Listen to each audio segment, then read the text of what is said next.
अस्सलाम वालेकुम व्यूअर्स, उम्मीद है आप सब लोग खैरियत से होंगे और वर्ल्ड कप एंजॉय कर रहे होंगे। पीछे 2 दिन बड़े मज़े के गुजरे हैं इस वर्ल्ड कप में। बहुत हाई स्कोरिंग मैचेस हुए हैं, फुल ऑन छक्के चौके। पाकिस्तान और श्रीलंका का मैच देखें, उसमें भी यही हुआ, सेंचुरीज भी लगी, बैट्समैन ने बड़ी ज़बरदस्त स्ट्राइक रेट से खेला, बड़े बड़े रन भी लगे। और आज इंडिया और अफगानिस्तान के मैच में भी इंडिया ने सही फायरवर्क्स किए हैं। तो चले इन दोनों मैचेस का रिव्यू करते हैं। इंडियन हैदराबाद की सिर्फ बिरयानी ही नहीं मशहूर, बल्कि राजीव गांधी स्टेडियम भी मशहूर है, जहाँ पे बहुत बड़े बड़े स्कोर्स होते हैं। फ्लैट ट्रैक है, बैटिंग पैराडाइज है, और जो टीम भी पहले बैटिंग करती है वो इतना बड़ा टोटल यूजुअली लगा देती है कि दूसरी टीम को चेस करना नियर टू इम्पॉसिबल हो जाता है। और वही हुआ हमारे साथ, हम टॉस हारे और श्रीलंका ने पहले बैटिंग की। बैटिंग जैसे स्टार्ट हुई, अंदाज़ा हो गया था कि क्या होने वाला है हमारे साथ। और पहली विकेट एक जल्दी गिरी, लेकिन वो प्लेयर आजकल इतना फॉर्म में नहीं है, श्रीलंकन ओपनर जो है परेरा। और बाकी उसके बाद जो फॉर्म में है प्लेयर कौशाल मेंडिस, वो अंदर आए और उन्होंने निशंका के साथ एक बहुत लंबी पार्टनरशिप की। और जो हमारी फील्डिंग का हाल था, जिस तरह से कैचेस ड्रॉप हुए, मिसफील्ड्स हुई, वो देख के भी हमें समझ आ गया था कि भाई आज जो है ना, तैयार हो जाओ, कोई 400 के करीब रन पड़ने वाले हैं। निशंका की विकेट के बाद एक और पाकिस्तान की बनाई हुई सेंसेशन सदीरा विकेट पे आए और उन्होंने ज्वाइन किया मेंडिस को। और यार पता नहीं क्यों इसको इतनी पाकिस्तानी बॉलिंग पसंद है। एशिया कप में भी इसने हमें फुर्सत से मारा है और उससे पहले भी सीरीज़ में इसने हमारे अगेंस्ट रन्स किए हैं, और इस मैच में भी इसने तबाही फेर के रखी मेंडिस। और इसने मिल के टोटल 8 छक्के मारे और कोई 30-35 इन्होंने, या सॉरी 25-26 इन्होंने चौके मारे। और क्या ही दोनों स्ट्राइक रेट से खेल रहे थे। मेंडिस तो तकरीबन कोई 160 के करीब स्ट्राइक रेट से खेल रहा था और 120 के स्ट्राइक रेट से खेल रहा था। जितनी बेदर्दी से लोग पिटाई कर रहे थे, तो ऐसा लग रहा था कि 400 क्रॉस हो जाएगा इस दफ़ा। लेकिन 40 ओवर के बाद मैच में एंट्री हुई हसन अली और हारिस रऊफ की डेथ ओवर्स की, और इन दोनों ने बहुत हद तक श्रीलंकन इनिंग्स को कंप्रेस कर दिया। ये स्कोर मज़े से 400 पर जा रहा था, लेकिन इन दोनों ने एंड में आके अच्छी डेथ बॉलिंग की और तकरीबन 344 पे श्रीलंका को जो है वो रिस्ट्रिक्ट किया। इसके अलावा बॉलिंग में भाई, मैं पहले भी बोल रहा हूँ, शाहीन की कोई इंजरी वगैरह चल रही है। अल्लाह करे छोटी मोटी इंजरी हो, कोई बड़ी इंजरी नहीं हो। उसकी तो पेस ही नहीं जा रही, कोई 80, 81, 82 तक इसकी पेस जाती है माइल्स तक, और इससे ऊपर तो उसकी पेस ही नहीं जा रही। उसके अलावा सारा उसका एंगल बाहर जा रहा है, लेग स्टंप से राइट हैंडर को बाहर बॉलें मारे जा रहे हैं स्विंग करते हुए। तो ये तो हालात बड़े ख़राब हुए हुए हैं, और अल्लाह खैर करे कोई बड़ी इंजरी ना हो इसको। और अभी तो अगले मैच में रेस्ट है काफ़ी हमारे पास, और ये फिट हो जाए तब तक, वरना ये मसला बहुत ख़राब हो जाएगा। इस तरह चलना बड़ा मुश्किल हो जाएगा न्यू बॉल से, अगर विकेट नहीं मिलेगी। और न्यू बॉल से जब शाहीन को विकेट नहीं मिलती, तो शाहीन इतना फ्रस्ट्रेट हो जाता है कि इसके आगे के ओवर्स भी ख़राब हो जाते हैं। बहुत ज़्यादा एवरेज बॉलिंग कर रहा है। और जो अच्छी बॉलिंग कर रहे हैं वो हसन अली हैं, जिनके बारे में बहुत ज़्यादा सवाल जवाब थे वर्ल्ड कप से पहले।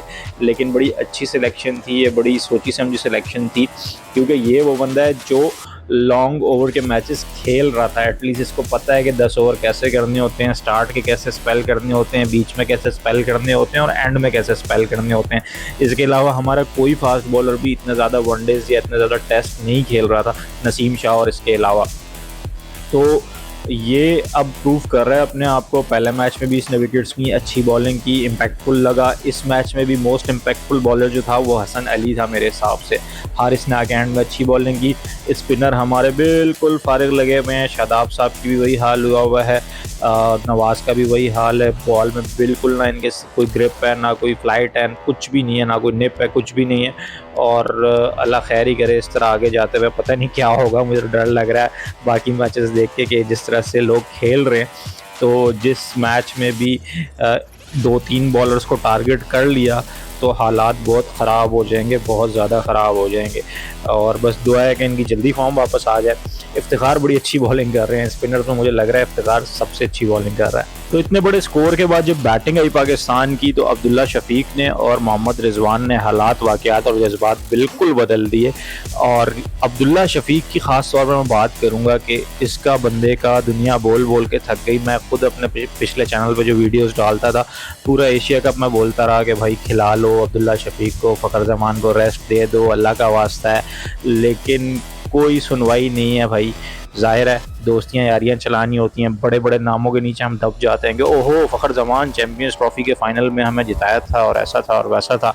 वो देखते रहते हैं हम और टैलेंट नहीं देखते हैं।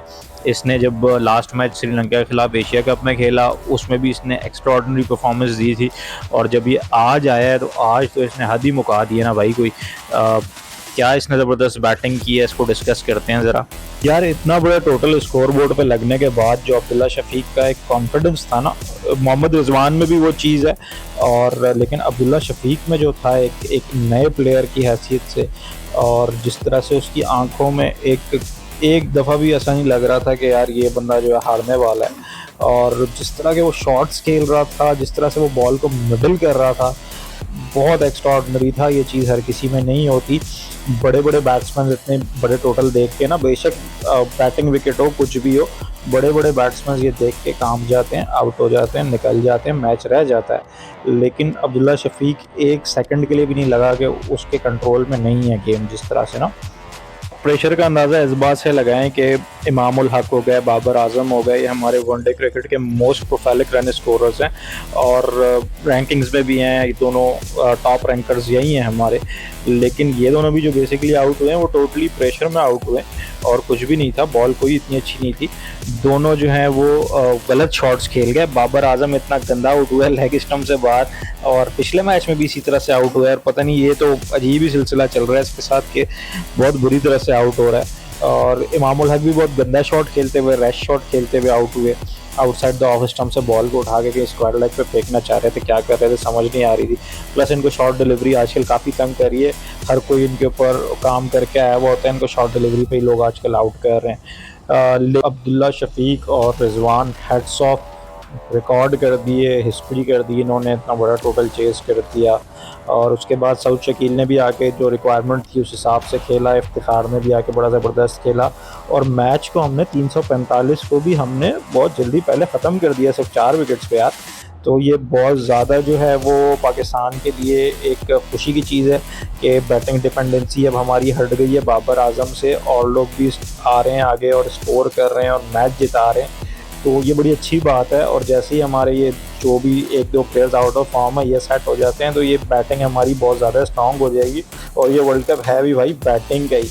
बॉलर्स की आप लोग ना भूल जाएं, 1-2 आधे मैच मिल जाएंगे इस तरह के जिसमें आपको बॉलर्स जिता देंगे, कोई बहुत अच्छी पिच मिल गई तो, वरना ये मैचेस सारे जो इंडिया में रहेंगे या ये वर्ल्ड कप जो रहेगा, ये टोटली बैटिंग के ऊपर ही है।